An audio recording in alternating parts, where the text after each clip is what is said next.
hospitality is all about it for us in the tournament, so that they could remember when I came to Georgia, I had a fantastic time. If it's happening next year, I'm gonna be there. And that's one of the things that we keep um, drawing cricketers back to our tournament.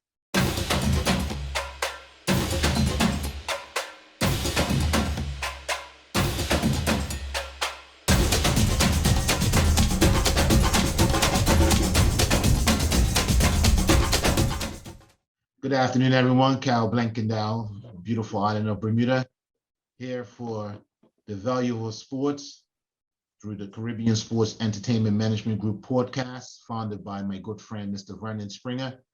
And we are here with a very special guest who is originally from Guyana, but lives in the United States, in Atlanta, and to be specific, in Georgia. And she is the coordinator of the Georgia Women's annual T20 tournament, which was under a different name before, but it's been operated since 2011, and she has played a lead role by also being a founder member of the event. So at this time, I wish to welcome Ms. Georgia Patel. Thank you, Calvin. Good afternoon to you. Good afternoon. First of all, thank you for joining us here on the platform. This is a first where we have a female who's actually at a high level in cricket from a competitive level and not purely an administrative level. You as one of the founding members of this prestigious event and a women's event of cricket in the United States. Give us a little bit of the background. Background with the Georgia Women Cricket Association. I played a tournament in Fort Lauderdale, Florida in 2010. After the end of the tournament, I asked the ladies where we were going next year because I had so much fun at this tournament, and nobody could have given me a definitive answer. So I said, come to Georgia next year, which would have been 2011, and I will host the women's tournament there. At that time, I was playing with a men's team and also managing a men's team at that time. So I knew I had the backings of a solid cricket club that I was a part of at that time, Metropolitan Cricket League, cricket club. So I came back to Georgia, told them what I I proposed to the women, and the rest is history. Now, women playing cricket, that's normal in our part of the world. You grow up with your brothers or your uncles or your fathers. But in the United States, it's not something that most women would think about being a sport of choice or even being introduced into the sport. So how successful were you into getting a large group of women to actually not only play, but to come together to be part of a tournament? It wasn't difficult because the women I played with were all expats. We were from the Caribbean, from England, Bangladesh, India, those parts that played on the Commonwealth that played cricket. So it wasn't difficult encouraging the women to come and play. And they wanted to play because we did not have a lot of platforms to play cricket in the US. So it was a great opportunity for the women.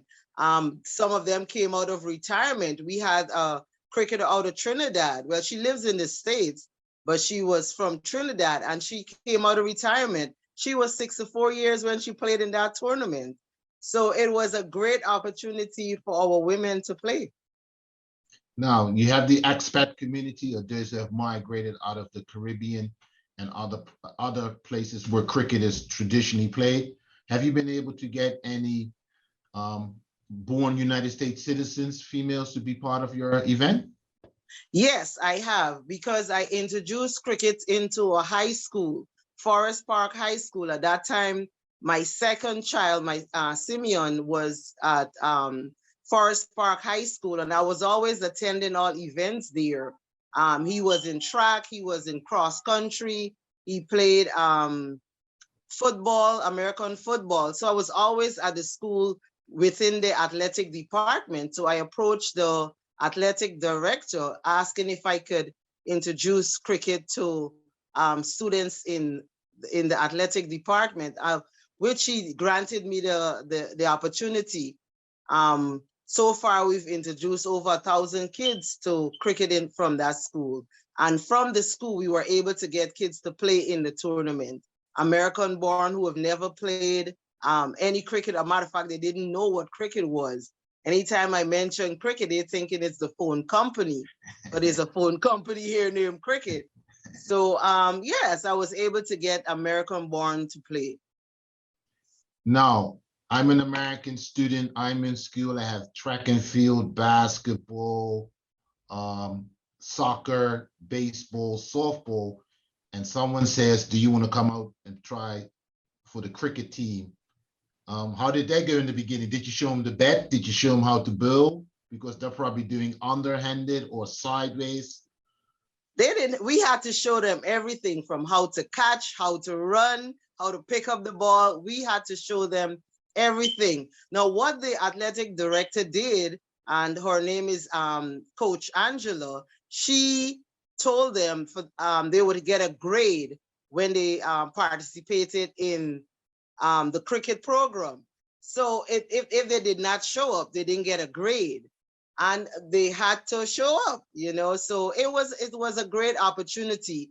The beauty about it, we were able to do practical as well as theoretical parts of cricket with them, where we show them videos of how the game is played, the shortened form. We didn't really do the 5-day cricket games, because when I first mentioned that cricket could be played for 5 days, they was like, no, I'm not going to be a part of this. And then I said, listen, we have a version, a fast food version. And, it gained their attention, and we went on there. I'm happy to announce one of your countrymen, Roger Deal. He was a part of that program. He visited the US while we were doing the program, and he spoke to them about the officiating side of cricket. And that was a real delight. They had to research who he was before he came to the school. So they got a grade out of that. That was fun. Yeah, I'm glad to hear that Bermuda is playing a role in, promoting the game of cricket globally, and especially the champion trophy, which actually got the teams to play, the associates to play for cricket in ICC. So we have a lot of history, and also being the smallest nation, definitely the smallest island to have ever made it. Yes. So we are part of a global game, and but we're not part of the game on the women's side. So your organization is going to help us to get closer to that. So let's go in. I'm a female. I have some ladies in Bermuda. I want to join your organization. What is the criteria to sign up? To sign up, if you have a team, you can come as a team. If you do not, we can find a spot on a team for you to play. And whichever team, they have their own rules and regulations. They may provide you with transportation, air travel. It all depends on the team. Is there a registration fee that you have to pay to the organization as a player? Yes, as a team right now, it's $400 US to play in the tournament. And that's to secure your spot. Make sure you get ample water to pay for the fields. Everything else, we just work it out with the teams. And is there an individual player fee that you have to pay to play?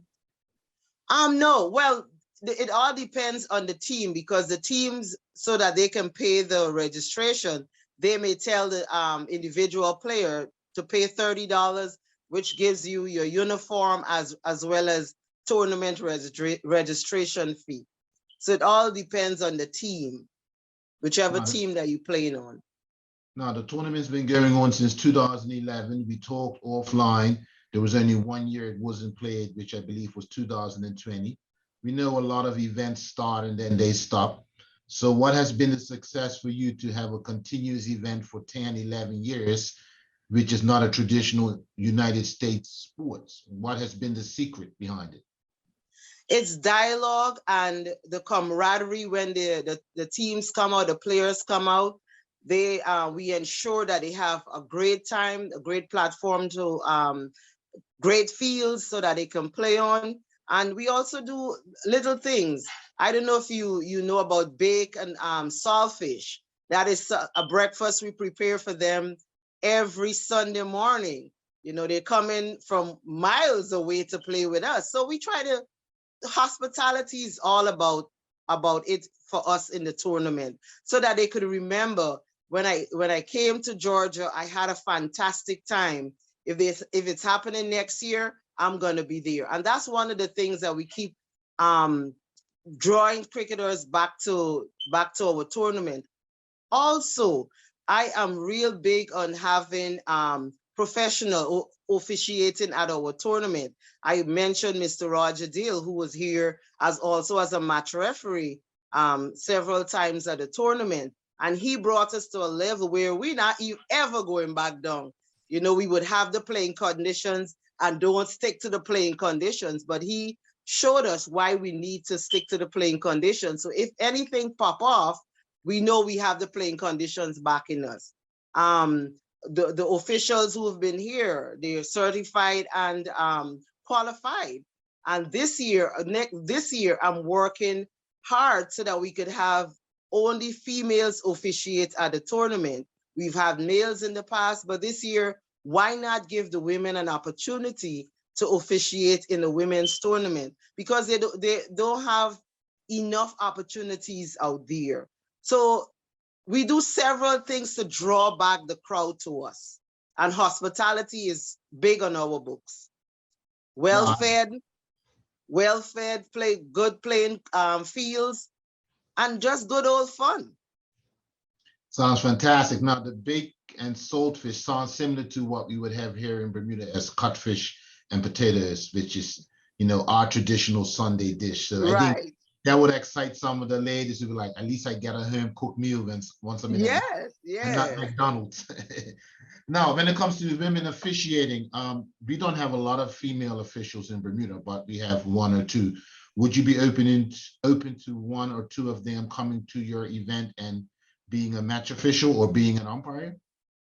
Yes, we've already, I don't know if I could mention this right here, we've invited Miss Linnell Williams to be a part of our PCT team this year. And awaiting her response. I know she has to deal with work and all of that, as well as her association, get the blessings from her association. You know, to be a part of the PCT team, playing control team. Yes, and she came to mind, actually. That's who I was referring to, since she has a dual role locally. She's also an umpire, but she's also a match official. What about scorers? We also have female scorers here. Would you be open to them coming to support the event? Yes, we do have official and certified scorers within the US. I have not invited any scorers out of country. I've invited officials from Trinidad, Barbados, Guyana, and I think Jamaica. Miss Jacqueline Williams, who is one of the top umpires in the Caribbean, to be a part of us this year. But what we also do is online scoring. So the teams usually bring an online score. Seeing is experiential. Seeing is everyday life. Seeing is style, class, and sheer sophistication. At iMobile Vision Care, we offer state-of-the-art lab technology and the widest variety of quality eyewear from the biggest brands to suit your lifestyle.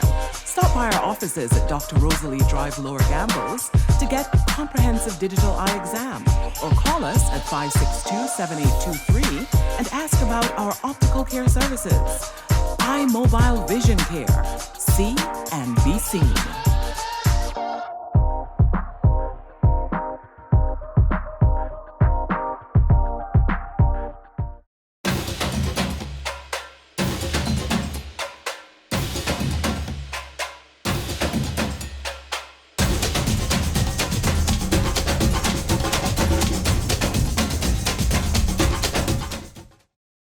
Now, what is the exposure of the actual competition? Because a lot of people that are going to be listening to this podcast are going to be like, United States, Atlanta, Georgia, cricket. I've never heard of this event before. So is there daily updates on the website? Is there live streaming? Is there post-match reports? What is the media aspect to the event?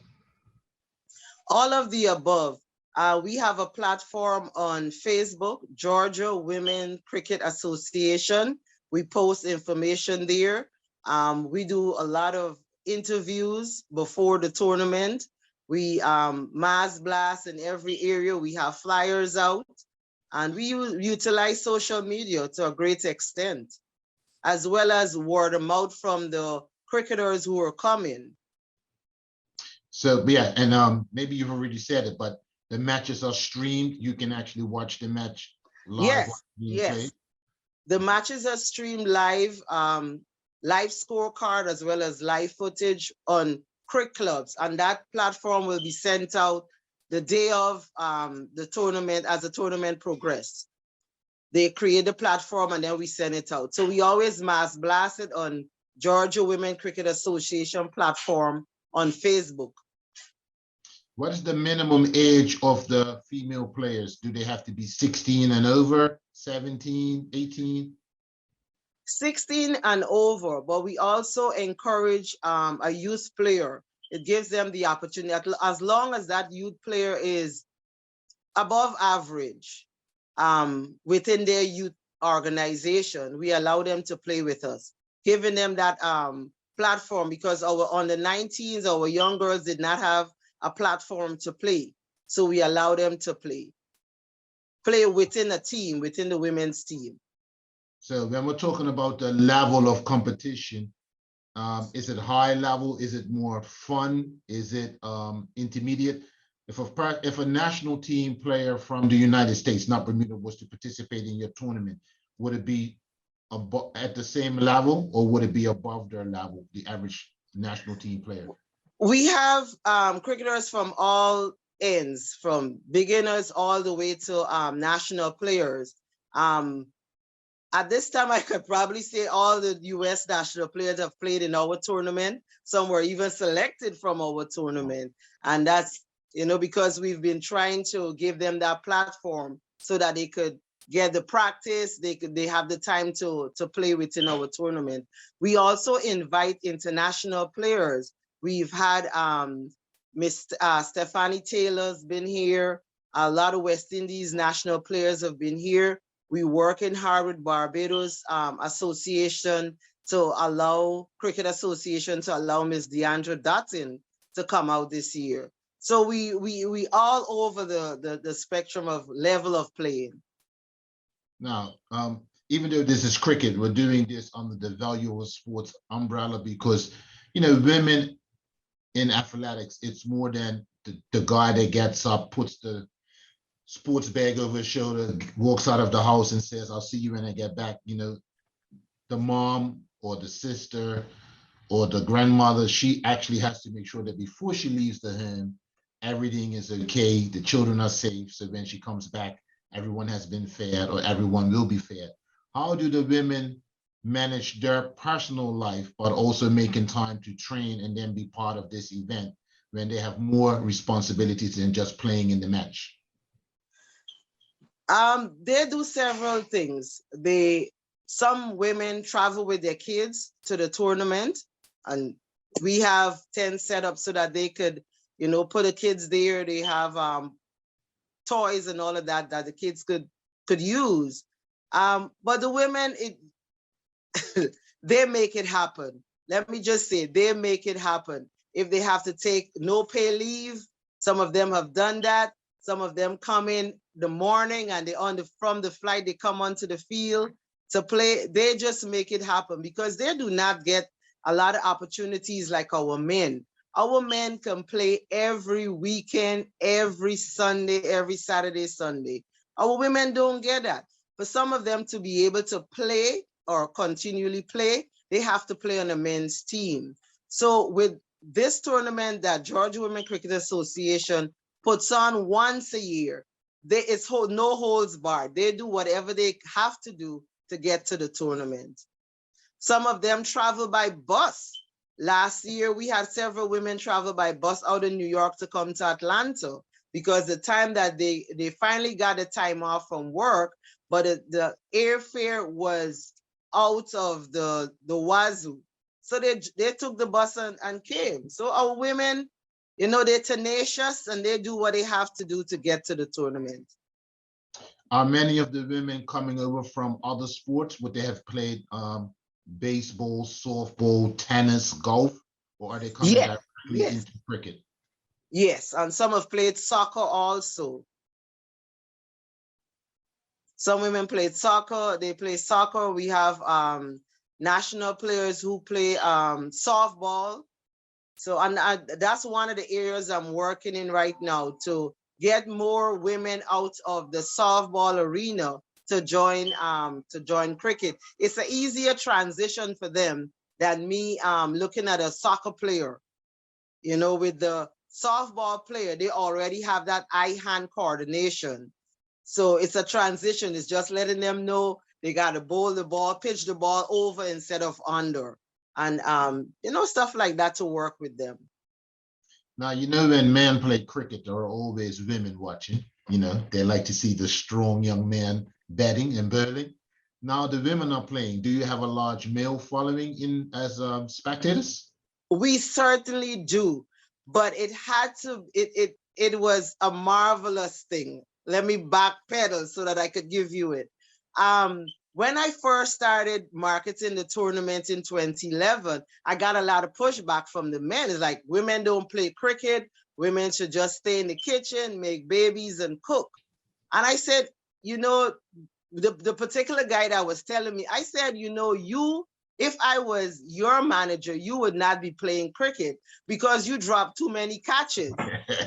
You would be placed not even as 12th man. You would be 13, 14. I said, but come out and take a look at the women who were coming to Atlanta to play. Until I was so happy. He was a skeptic, but he became a believer after watching the women.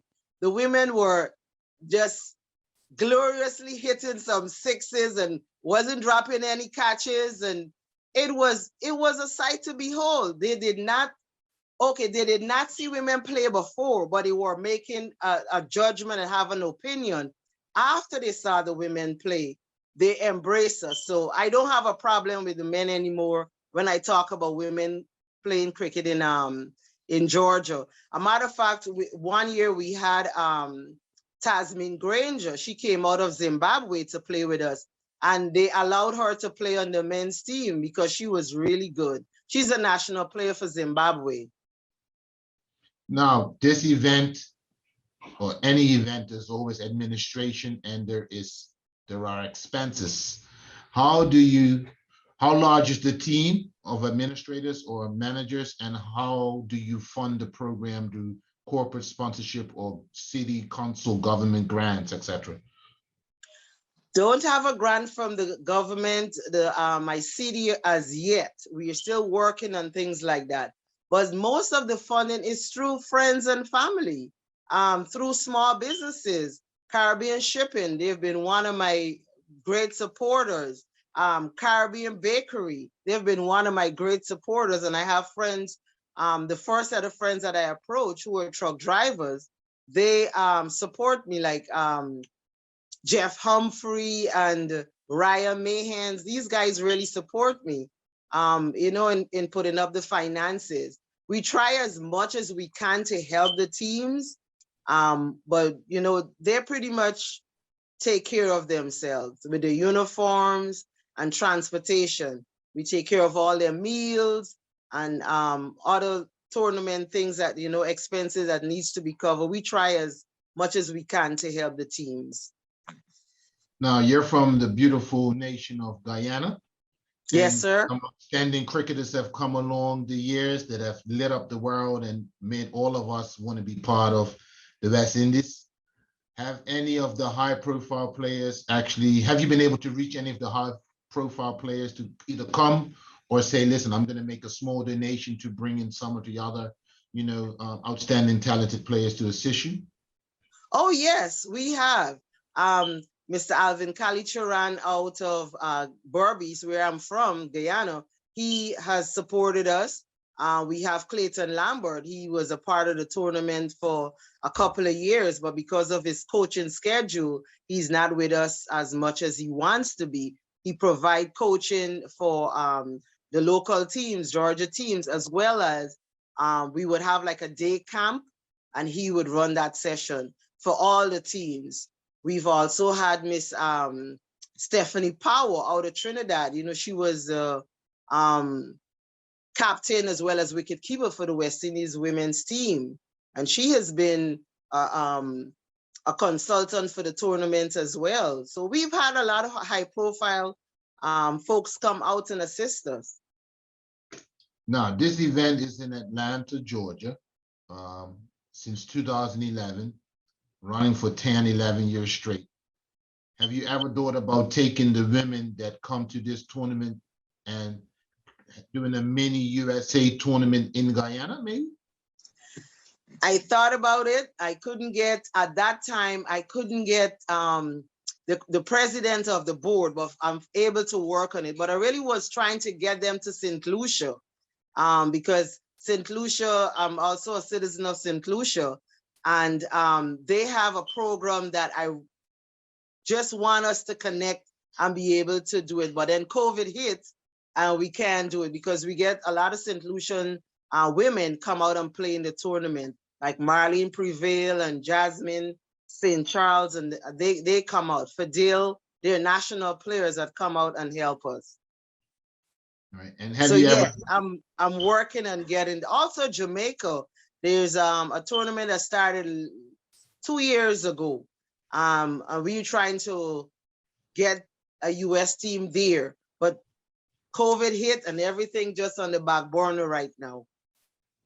Now, the tournament, is it officially sanctioned by US Cricket, ICC, Georgia Sports Council? Let me know who and yes, the tournament is sanctioned every year by our governing body, USA governing body. So USA Cricket has sanctioned the tournament last year, and ICC also sanctioned us when we did not have a governing body. So we always sanction, we always get the blessings of the governing body.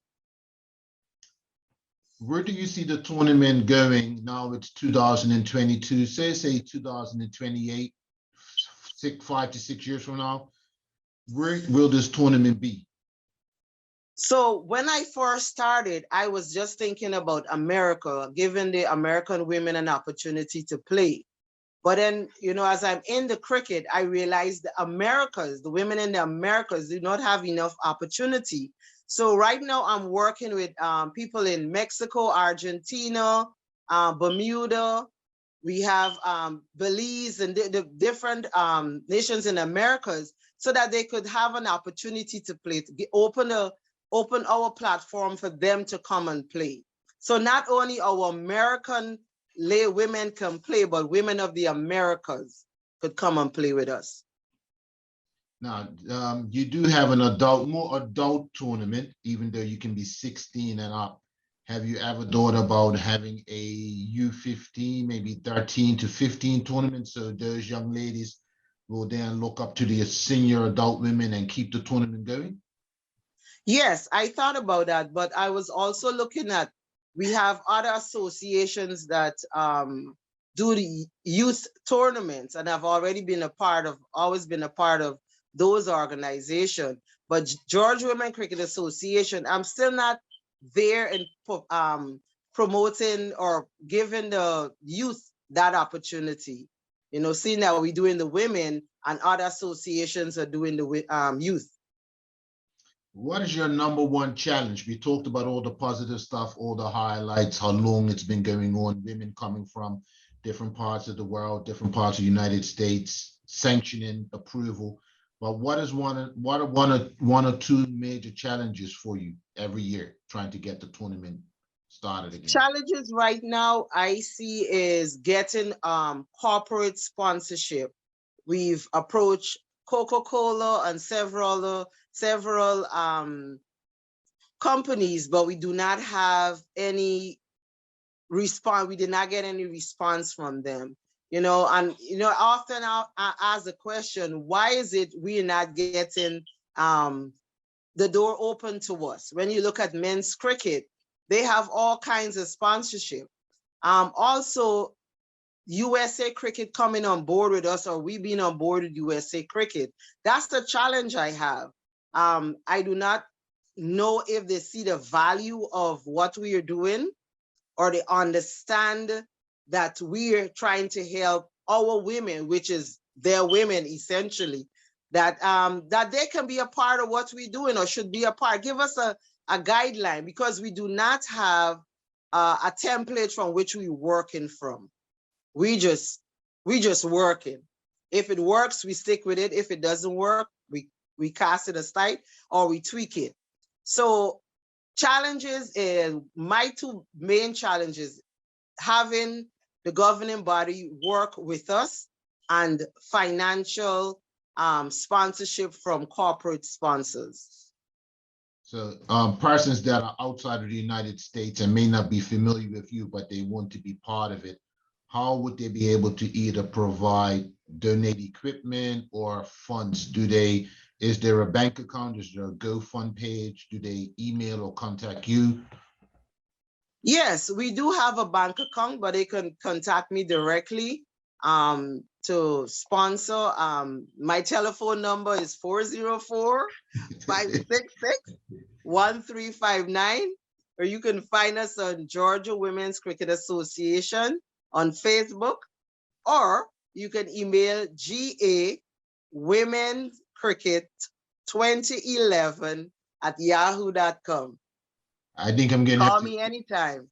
I think I'm gonna have to edit the phone number. You may get a lot of phone calls you don't want. Oh, listen, it never happens. I've been doing this for so many years, it never happens.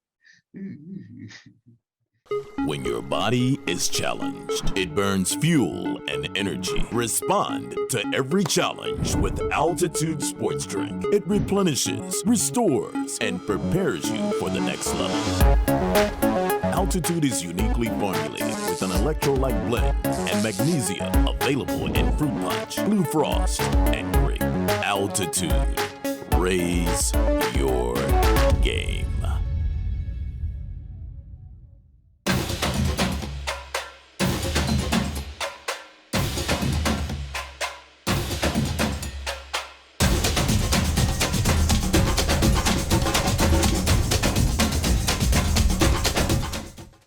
Now,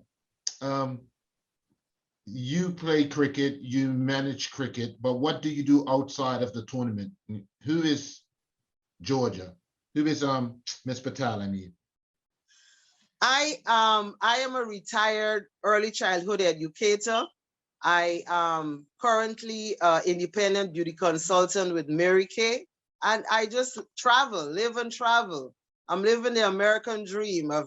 My kids are adults. I have 3 adult children. They have their own thing doing, and mommy travels.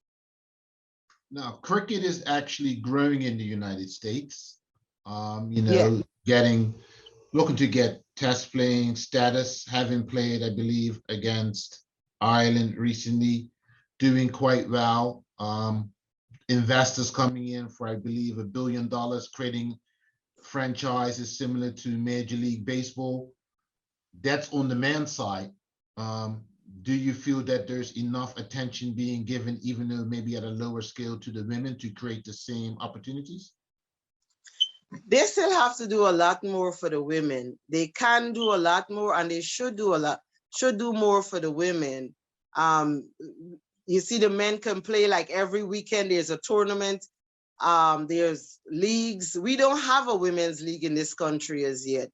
We do not even have a full team in any state as yet. For us to play in a tournament, we have to join up from women from all over the country. Even though I have a team, the Atlanta Women's Cricket Club, I still have to get women out to New York, out of North Carolina and California to play with us. So our teams would have a name, but everybody's not from the same state. And it has to be where we have a pathway. We're talking about pathway. But we need to do more.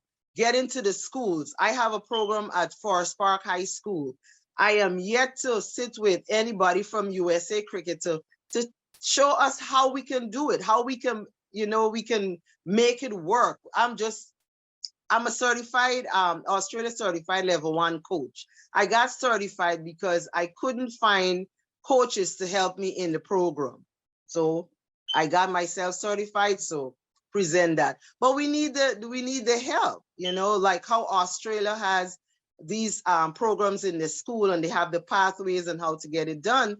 We still waiting in the US to get that done.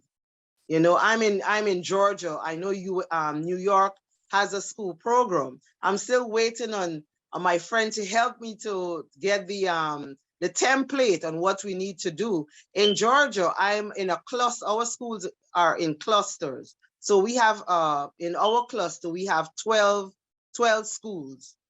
That is 12 schools we could introduce cricket to. But currently, we're only in one school.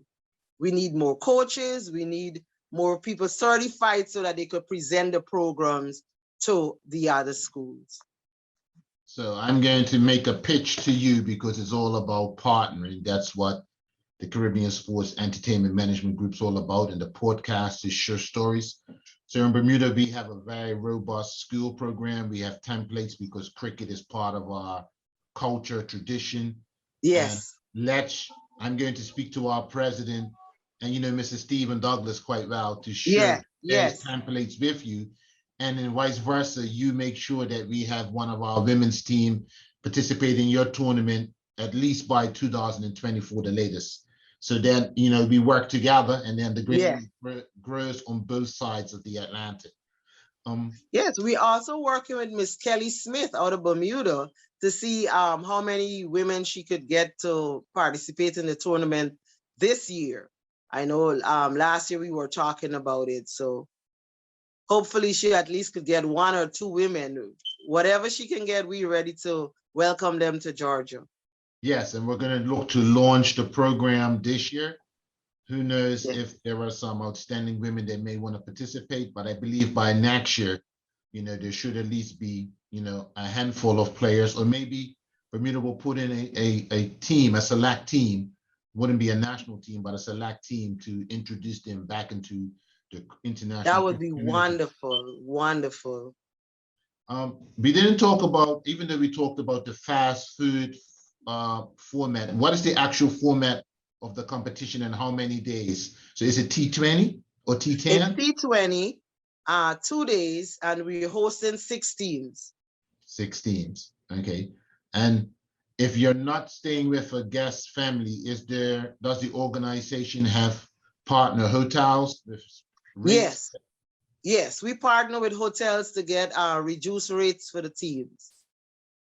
Outside of the actual playing, I think you said during the games, there is activities for the kids, but once the matches have finished, do you organize, you know, events where the ladies come together and have dinner or go to a club or, you know, any other activities? We usually, well, before the games, we used to have a meet and greet, but the women are in such competitive mode. They do not want to come out. They just want to get to the ground and start playing cricket. And we also usually have a award ceremony. Last year we didn't do it because of COVID. We just did everything outside. So yes, we do that. United States. Let's go back to the sponsorship because, you know, we're in the era where equal rights for women. You know, women have to be on equal footing. Media and promotions, commercials and marketing are heavily based on family structures and definitely on minorities. So the sponsorship side, you're going out to the sponsors, but you're not getting the sponsors. Do you believe it's this pitch that they don't understand the value of cricket, or do you believe because it's not mainstream soccer and they can actually say, we know what that's going to do or what it has done, we're not willing to invest our money? Or is it because it's more of a sport for expats and minorities that it doesn't resonate with those persons in the boardroom? Yes. Yes to the fact that the sponsorship for the women is low, because what are we giving back? Okay, so if I approach a cricket store for sponsorship, but gears, cricket gears. For the women, for that cricket store to get the returns, like for us going and buy uniform, shoes, and it's just once a year. For our men, you know, they play within the season and they go several times to get equipment. So some of the stores do not see the value in giving us a large sponsorship. Yes, they may donate a bat, but sometimes I'm asking for a whole kit. So they don't see the value. And then sometimes you go to a business place for sponsorship, you have to explain to them what is cricket, especially in American business. You have to explain to them what is cricket. And they say, well, we don't see women's cricket on TV. So it's a whole work in progress, where I would always have to say, you know, this tournament is coming up. Take a look at the tournament so you could get an idea of what cricket is. Yes, it's now women playing, but at least you have an idea of what cricket looks like. And then I would go back sometimes, I get a small sponsorship. Well, I shouldn't say small, because any sponsorship for us, I'm thankful for. You know, sometimes with the men, they could give them thousands of dollars, and with us, they just give us $100. But it's getting better from when we first started. I would have to walk, or we would have to walk, our sponsorship team would have to walk up and down to get a sponsorship from one person. But now it's getting better. So I applaud those who've seen, understand what we're doing and grasp what we're doing and helping out with the sponsorship. Now, all of the islands of the Caribbean, we know that many of our family members have migrated to the United States, UK, Canada, for either education, economics, or job opportunities, or just to experience a larger world. But they still have the passport to be eligible to play for the country of birth. Right. Do you have any relationships with like the Jamaican Cricket Association, the Trinidadian Cricket Federation, where you say, in this tournament, you have a limited women on your islands that play cricket, but I have 2 or 3 here that can actually supplement your domestic national teams, or even make it into Cricket West Indies, where there are not a million women playing cricket like in England or in New Zealand or Australia. Yes, and we do approach different associations, Trinidad, Barbados. I've worked with Trinidad, Barbados, Jamaica, St. Lucia, their associations to send cricketers, as well as when they have something going on, we could send cricketers to them. So yes, we have worked with, or we are working with the associations, because when we first started, we had a limited amount of cricket. I think we had about 110 cricketers playing at that time. And, you know, for us to take the tournament to another level, I saw it best to invite cricketers from out of country to come and play with us. And that's when we started approaching West Indies cricket to send cricketers to come and play in the tournament. And from then we see the level of the tournament just rose. Now, as a cricketer yourself, who's your favorite cricketer? Who do you support? Some, not everyone from the West Indies supports the West Indies. Some people say I favorite, you know, India or New Zealand. So who's your favorite cricketer, male? My favorite cricketer male, it will always be Alvin Kalicharan. Okay. And he's retired. Yeah. But my current cricketer right now is Russell, or Russell. Okay. Now, who do you support in cricket? Are you diehard Cricket West Indies, or do you support India or England? I support individuals. That's interesting. But if you had to choose, I'm putting you're opening the bet now. You can't let that ball go because it's going to go center stump. What are you doing? If I had to choose, I would say Thailand. Thailand. Okay. Excellent women's program. Yes, I love the women program they have there. Hopefully we could have dialogue with the Thailand Association. So one day, I love the women's captain. She is awesome.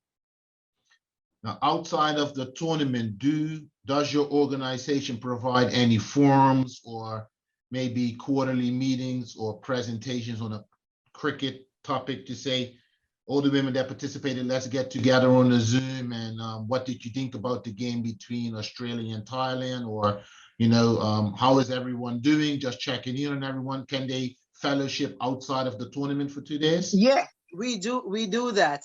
Haven't done it as often as we were supposed to do it at least once a month, but things just happen and we haven't done it. But yes, we do. We love each other in the USA cricket arena. We just love each other. We don't get enough of each other. Okay, so when we wrap it up now, do your pitch. You are now looking to grow, improve the game. In a minute or less, I am the sponsor. Let me know why I should support you and what you're looking for. Who knows? You're reaching out to the world.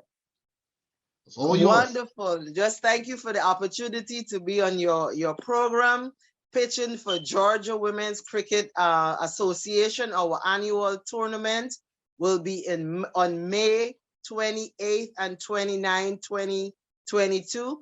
2 days of tournament. We starting from 8 o'clock because we want to get as many games in with the 6 teams. As a sponsor, you could sponsor a case of water and we'll be very thankful.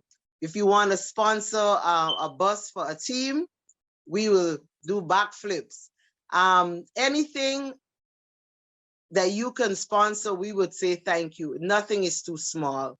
The teams, we're still building our teams. We have interest out of Mexico, Bermuda, Canada, Argentina, Belize, also our USA teams. We're only hosting 6 teams. And out of St. Lucia, forgot a team out of St. Lucia. So come, bring your cooler, bring your beverage of choice, May 28th and 29th, and sit with us. You don't have to spend the whole day if you do not have the whole day to spend, cannot spend the whole day with us. But give us 15 minutes and you will change your mind and spending the whole day with us. Looking forward to welcoming all the teams to Georgia, May 28th and 29th, 2022. Now, Ms. Patel Samuels, you've done a great pitch. You've promoted the game of cricket for women in the United States, Atlanta, Georgia, but more specifically in our region, where we would love to see more women play so that we can be more competitive and get more women, whether it's for their respective countries or represent Cricket West Indies, who are actually a powerhouse in women's cricket. So we want to keep that going. And we want to make sure that persons from the region can support you, because you are doing something fantastic, having left Guyana and you're now in the United States, but you're keeping the culture of cricket growing. So hopefully all the cricket lovers, male or female, that see this would be willing to call that cell number you left behind and to support you. And I'm going to see what we can do here in Bermuda, because we have quite a number of persons that do travel to Atlanta, that live in Atlanta, and we may be able to provide you with some equipment or some needs that you require. So Patel, we're talking about high-profile persons or prominent cricketers or persons that have come to the tournament. Just mention 1 or 2 persons that others can connect with and say, wow, if they go, I should definitely stop by and see what it looks like. We've had Saneldo Willett from St. Kitts and Nevis. Her dad played for the West Indies, El Camilo Willett. We've had Stephanie Taylor. We've had Anissa Muhammad. We had several cricketers out of Barbados. Shaquana Quintin, Miss Haley Matthews. They've played in our tournament before. Now, if that doesn't get you excited, then I don't know what's going to get you excited to have former West Indies Test match cricket players go to this women's event. To me, it means that, once I get on the plane, don't be afraid to stop in Atlanta, Georgia. It won't be 15 minutes. It'll definitely be a full T20 match. Right. I'll be there for 3 hours. I'll have my baked and sold fish. I have some red stripe if you have that over there, and I will watch the game and hopefully fellowship and meet more people that want to grow the game of cricket. And thank you for coming on the show. Thank you. Thank you.